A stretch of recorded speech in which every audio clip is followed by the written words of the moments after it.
Assalamualaikum warahmatullahi wabarakatuh. Pada kesempatan ini saya akan menyampaikan jawaban terhadap salah satu teman yang tanya. Jadi isi pertanyaannya, Ustaz, bagaimana kalau seandainya dalam keadaan hadas besar, entah itu junub atau mungkin haid atau yang lainnya, yaitu motong kuku, atau mungkin ada rambutnya yang rontok padahal dia masih belum mandi besar.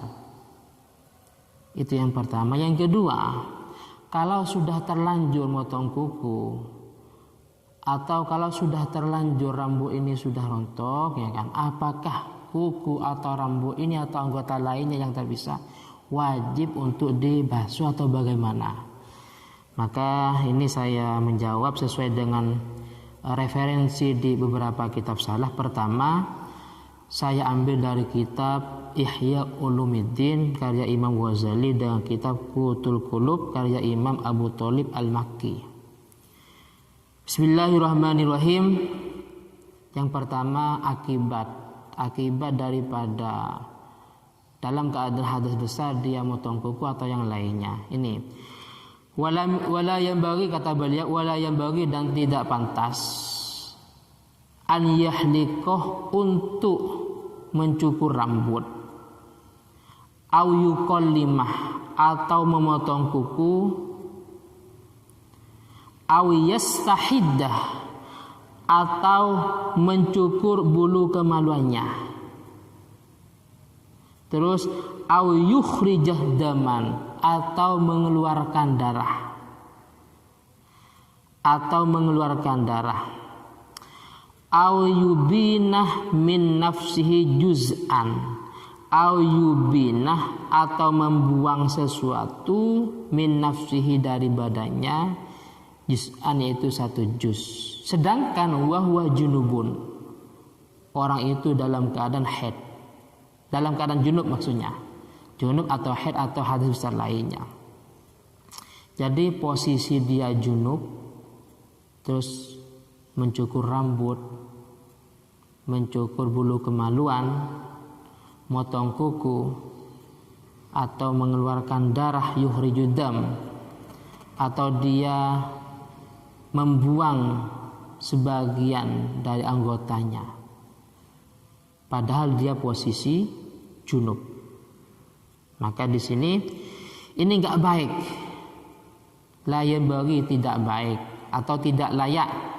Kenapa? Dikarenakan itu raddu ilaihi, itu raddu karena akan dikembalikan ilaihi pada orang tadi, sairu ajzaihi yaitu semua anggota badannya, fil akhirati besok di akhirat. Jadi semuanya dikembalikan. Oleh karena itu anggota tadi fayaudu junuban maka akan kembali dalam keadaan junub. Wa yuqal, dan dikatakan, inna kulla sya'ratin, setiap rambut, tutolibuhu bijanabatiha, tutolibu akan menuntutnya bijanabatiha karena dia dalam keadaan junub. Yes. Ini yang dalam Ihya karya Imam Ghazali. Selanjutnya yang dari kitab Qutul Qulub karya Imam Abu Thalib Al-Makki. Ini hampir sama, cuman beda redaksi. Yaitu redaksinya memakai lafaz wa ana akrahu, saya tidak suka, kata beliau, an yahlikar rajulu, seorang laki-laki mencukur ra'sah, mencukur rambutnya. Ra'sahu itu makna aslinya kepala, tapi enggak mungkin masa mencukur kepala, yang dimaksud mencukur rambutnya. Au yuqallima dhafrah, atau memotong kukunya. Au yastahiddah, atau mencukur bulu kemaluannya. Wa yukhrija daman, mengeluarkan darah, wa huwa junubun, sedangkan orang itu dalam kondisi junub. Kenapa? Karena fa innal abdah, karena sesungguhnya hamba itu yuraddu ilaihi, akan dikembalikan ilahi padanya jami'u sya'rihi semua rambutnya, wa dhufrihi dan kukunya, wa damihi dan juga darahnya, yaumal qiyamah besok di hari kiamat. Kalau tadi di atas komentarnya atau redaksi dari kitab Ihya Imam Ghazali itu pakai fil akhirah, besok di akhirat. Sedangkan di sini pakai bahasa yaumal qiyamah, besok di hari kiamat. Ini ada sisi perbedaan. Oleh karena itu fama sakotoh, maka ketika ada sesuatu yang rontok minhu darinya, entah itu rambut,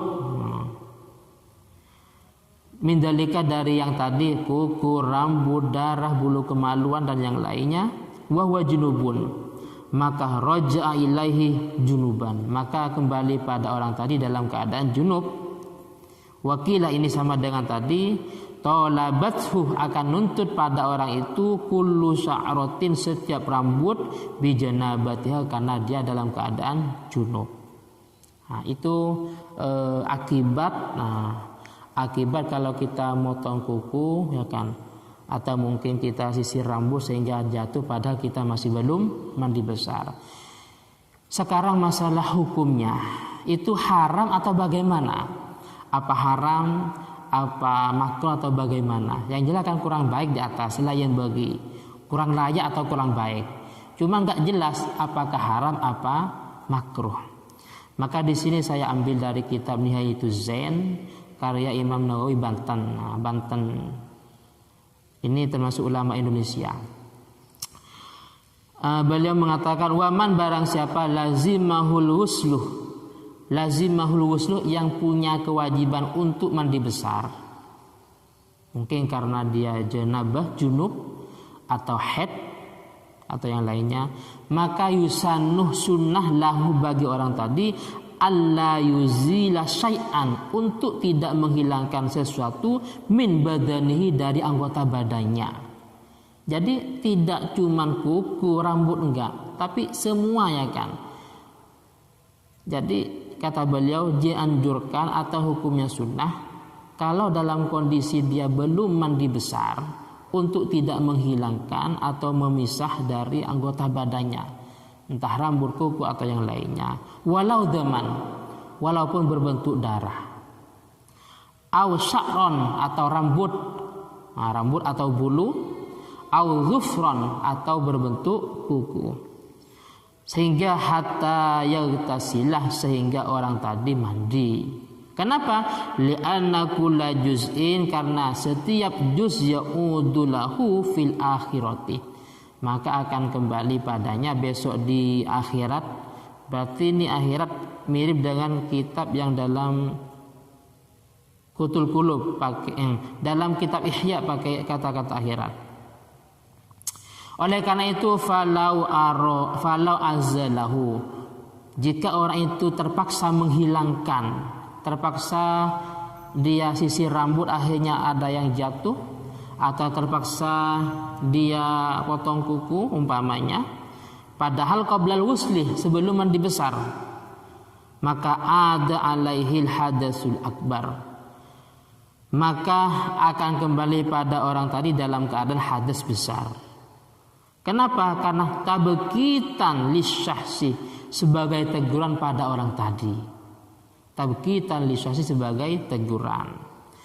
Nah sekarang kalau sudah terlanjur bagaimana? Apakah kuku yang terpisah ini atau rambut yang sudah rontok ini wajib kita basuh bagaimana? Maka saya ambil dari dua kitab. Di sini ada kitab Fathil Mu'in dan ada kitab Hasyiatus Sarwani. Jadi yang wajib dicuci setelah haid berhenti atau ketika kita mandi besar, masalah junub, adalah tempat potongan rambut dan kuku, bukan rambut dan kuku yang telah terpotong atau yang sudah rontok. Jadi kalau sudah terlepas dari badan tidak perlu dicuci lagi. Ini penjelasannya. Wasanihima, termasuk bagian kedua dari kewajiban atau fardu mandi besar. Wasanihima, bagian kedua dari fardunya mandi besar, yaitu ta'mimu zahiri badanin, meratakan anggota badan bagian zahir. Jadi anggota badan yang bagian zahir wajib diratakan dengan air hatta al-azfar, sehingga kuku, wa ma tahtaha, dan bagian bawah. Wajib diratakan dengan air. Terus wasya'ri, dan juga rambut, zahiran wa batinan, rambut atau bulu bagian zahir dan bagian batin, wajib kena atau wajib tersentuh air, diratakan dengan air. Wa in kasufa, walaupun rambut atau bulu itu tebal. Selanjutnya wa ma zaharah, dan sesuatu yang nampak min nahwi manbati sya'ratin, dari tempat tumbuhnya rambut. Dari tempat tumbuhnya rambut, zalat, yang hilang qabla ghusliha, sebelum orang itu mandi besar. Di sini pakai nahwun, jadi apa saja yang terpisah dari anggota badan, entah itu rambut, kuku atau yang lainnya. Jadi tempat tumbuhnya itu yang wajib kita basuh. Adapun rambut, kuku yang sudah terpisah nggak usah. Jadi yang wajib dibasuh tempatnya. Umpamanya di sini, wajib kita basuh. Dari kitab yang kedua, Hasyiatus Sarwani, Hasyiah kitab Tuhfatul Muhtaj, juz 2 halaman 84 dijelaskan annal ajza, bahwasanya anggota atau bagian-bagian al-munfasilah, yang terpisah dari tubuh manusia, padahal qabla al-igtisal, dia belum mandi besar, maka la yartafi'u janabatuha biwusliha, maka janabahnya itu tidak bisa hilang biwusliha, dengan sebab biwasliha, dengan dia sebab membasuhnya. Apa artinya? Kuku-kuku ini ya yang sudah terpisah nggak usah dibasuh. Yang wajib dibasuh tadi tempatnya. Rambut, kuku yang sudah terpisah, yang sudah dipotong, ya kan, itu tidak usah dibasuh karena itu tidak berpengaruh. Malah yang wajib dibasuh itu adalah tempat tubuhnya. Mungkin ini yang bisa saya sampaikan, walaupun jawaban tidak begitu maksimal. Semoga bisa memahami atau memuaskan pertanyaan dari teman saya khususnya. Umumnya kepada semua teman-teman yang mendengarkan, dan jika kurang paham silakan ditanyakan dalam channel ini, dan ingat teruskan aktifkan loncengnya. Akhiran, wassalamualaikum warahmatullahi wabarakatuh.